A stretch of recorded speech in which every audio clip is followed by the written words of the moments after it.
Caravelle has always been an important part of Bulova's history and an important part of American watchmaking. When Caravelle was launched in 1962, it was one of the few affordable luxury brands, and Bulova was ahead of its time in launching the fashion watch category. But we felt that it needed a revamp and it needed a new face, and we really wanted to give Caravelle its own identity. So Caravelle by Bulova will now be called Caravelle New York.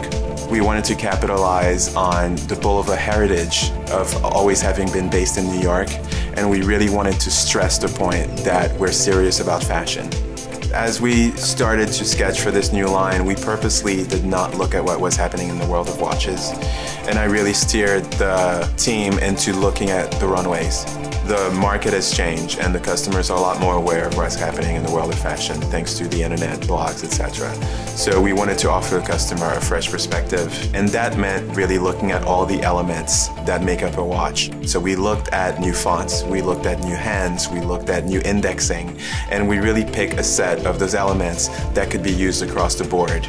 So with Caravelle, we're looking at introducing stories, and what that means is groups of products that sit together, and those products will all share the same coloration, the same materials, or the same theme. For example, we'll have an assortment of products that introduce rose gold mixed with tortoiseshell. The other thing we've done is raise the specs.